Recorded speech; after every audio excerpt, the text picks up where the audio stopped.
मैं थोड़ी सी फिर गीता की दो जो पेज पढ़ी थी उसके आगे की मैं पढ़ देती हूँ। थोड़ा सा आप लोग बहुत प्यार से इसे सुनना। देखो ऐसा होता है कि आप जब पढ़ते हो ना तो मुझे बहुत खुशी लगती है, क्योंकि मैं ये पढ़ रही हूँ बट पढ़ाने वाला कोई और है। मुझे लगता है कि मैं तो बस निमित्त मात्र हूँ, और मैं आप लोग से इसलिए शेयर करती हूँ कि आप लोग बस इसको सुनना, इसलिए कि आप लोग के जीवन में भी अच्छाई होता जाए। और मेरे पास कोई शब्द भी नहीं है आप लोग के लिए। आप लोग इतने अच्छे हो, आप सभी बच्चे हो मेरे, और मैं आप सबको बहुत बहुत अंदर से दुआ देती रहती हूँ। तो ईश्वर ने जो मुझे अ, अंदर से मतलब मुझे लग रहा है कि वो बताते हैं कि तुम सुनाओ उन सबको, ताकि उन सब के कानों तक जाएगा ना तो उन सब का भी लाइफ अच्छा होगा। और मैं बहुत ही अंदर प्रेम पूर्वक आप सबको ये सुनाने जा रही हूँ। तो चलिए आप सब सुनना। और फिर मैं यही बार बार कह रही हूँ कि आप लोग मुझे भी थोड़ा सा इस परिवार में एक जगह दो, प्लेस दीजिए, जिससे मैं अपना लाइफ स्टार्ट करूँ और कुछ अच्छे करके इस लाइफ से जाऊँ।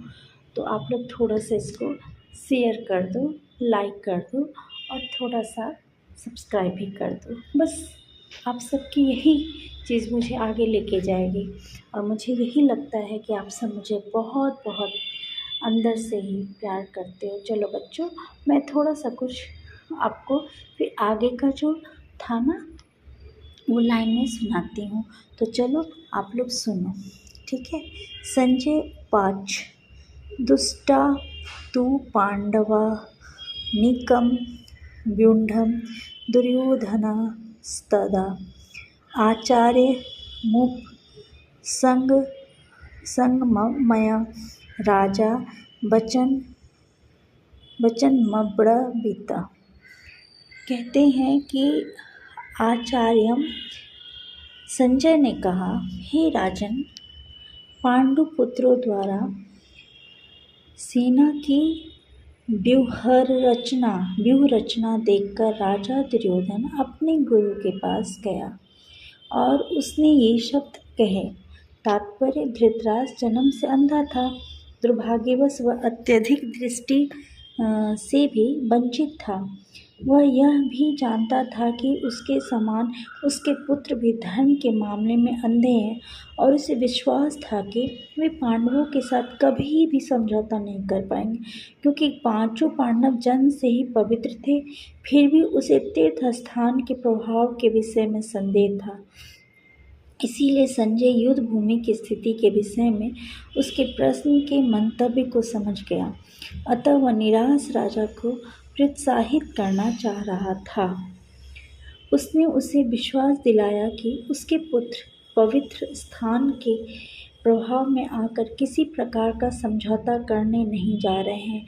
उसने राजा को बताया कि उसका पुत्र दुर्योधन पांडवों की सेना को देखकर तुरंत अपने सेनापति द्रोणाचार्य को वास्तविक स्थिति से अवगत कराने गया। यद्यपि दुर्योधन को राजा कहकर संबोधित किया गया है, तो भी स्थिति की गंभीरता के कारण उसे सेनापति के पास जाना पड़ा।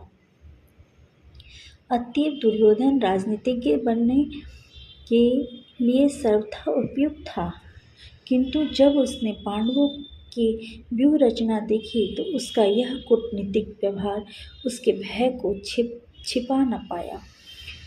पश्यतां पाण्डुपुत्राणामाचार्य महती चमुमं व्यूढ़ां द्रुपदपुत्रेण तव शिष्येन श्रीमता।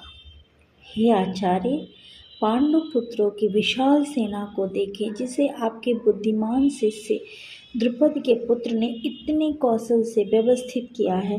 तात्पर्य, परम राजनीतिज्ञ दुर्योधन महान ब्राह्मण सेनापति द्रोणाचार्य के दोषों को इंगित करना चाहता था।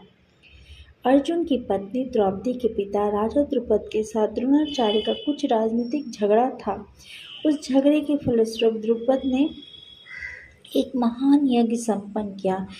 जिससे उसे एक ऐसा पुत्र प्राप्त होने का वरदान मिला जो महान यज्ञ संपन्न किया, जिससे उसे एक ऐसा पुत्र प्राप्त होने का वरदान मिला जो द्रोणाचार्य का वध कर सके। द्रोणाचार्य इसे भलीभांति जानता था, किंतु जब द्रुपद का पुत्र धृष्टद्युम्न युद्ध शिक्षा के लिए उसको सौंपा गया तो द्रोणाचार्य को उसे अपने सारे सैनिक रहस्य प्रदान करने में कोई झिझक नहीं हुई। अब धृष्टद्युम्न कुरुक्षेत्र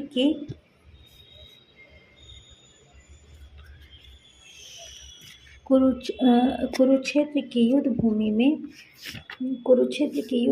में पांडवों का पक्ष ले रहा था और उसने द्रोणाचार्य से जो कला सीखी थी उसी के आधार पर उसने यह व्यूह रचना की थी। दुर्योधन ने द्रोणाचार्य की इस दुर्बलता की ओर इंगित किया जिससे वह युद्ध में सजग रहे और समझौता न करे।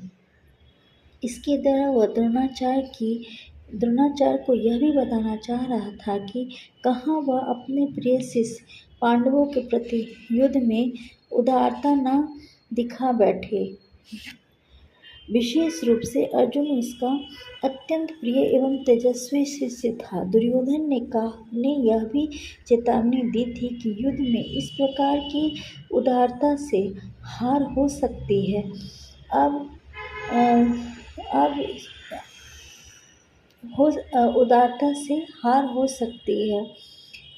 अत्र स्यूरा महेप्यावाशा भीमार्जुना समा युधि युयुधानो विराटश्च द्रुपदश्च महारथ। इस सेना में भीम तथा अर्जुन के समान युद्ध करने वाले अनेक वीर धनुर्धर हैं, यथा महारथी युयुधान, विराट तथा द्रुपद। तात्पर्य, यद्यपि युद्ध कला में द्रोणाचार्य की महान शक्ति के समक्ष धृष्टद्युम्न महत्वपूर्ण बाधक नहीं था, किंतु ऐसे अनेक योद्धा थे जिनसे भय था। दुर्योधन इन्हें विजय पथ में अत्यंत बाधक बताता है, क्योंकि इनमें से प्रत्येक योद्धा भीम तथा अर्जुन के समान दुर्जय था। उसे भीम तथा अर्जुन के बल का ज्ञान था, इसीलिए वह अंधों की तुलना इन दोनों से करता है। केतुश्रेय कितान काशी राजश्र वीर्यवान पुरुजित कुंती भोजश्र सौव्यश्र नरपुरुवा। इनके साथ ही धृष्टकेतु, चेकितान, काशीराज, पुरुजित, कुंतीभोज तथा सैव्य जैसे महान शक्तिशाली योद्धा भी हैं। मनुयुस्र विक्रांत, उत्तमो जाश्रु वीर्यवान, सुभद्रो द्रौपदेयाश्र सर्व एव महारथा। पराक्रमी युधामन्यु, अत्यंत शक्तिशाली उत्तमौजा, सुभद्रा का पुत्र तथा द्रौपदी के पुत्र, ये सभी महारथी हैं। अस्माकं तु विशिष्टा ये तानि बोध द्विजोतम नायका मम सैन्यस्य संज्ञार्थ तान् ब्रवीमि ते। किंतु हे ब्राह्मण श्रेष्ठ, आपकी सूचना के लिए मैं अपनी सेना के उन नायकों के विषय में बताना चाहूँगा जो मेरी सेना को संचालित करने में विशेष रूप से निपुण हैं। भावाना भीष्माश्र, कर्णाश्र, कृपश्र, सिमितेज, अश्वत्थामा, विकर्णस्य, सुमदितस्तथैव च। मेरी सेना में स्वयं आप भीष्म, कर्ण, कृपाचार्य, अश्वत्थामा, विकर्ण तथा सोमदत्त का पुत्र भूरिश्रव आदि हैं, जो युद्ध में सदैव विजयी रहे हैं। तात्पर्य, दुर्योधन उन अद्वितीय युद्धवीरों का उल्लेख करता है जो सदैव विजयी होते हैं। होते रहे। विकर्ण दुर्योधन का भाई है, अश्वत्थामा द्रोणाचार्य का पुत्र है और सौमदत्ति या भूरिश्रवा बाहिकों के राजा का पुत्र है। कर्ण अर्जुन का आधा भाई है, क्योंकि वह कुंती के गर्भ से राजा पांडु के साथ विवाहित होने के पूर्व उत्पन्न हुआ था। कृपाचार्य की जुड़वा बहन द्रोणाचार्य को ब्याही थी। अन्ये च बहवः भूरा मदर्थे त्यक्त जीविता ना शास्त्र प्रहरन सर्वे युद्ध विशारदा। ऐसे अन्य अनेक वीर भी हैं जो मेरे लिए अपना जीवन त्याग करने के लिए उद्धत हैं। वे विविध प्रकार के हथियारों से सुसज्जित और युद्ध विद्या में निपुण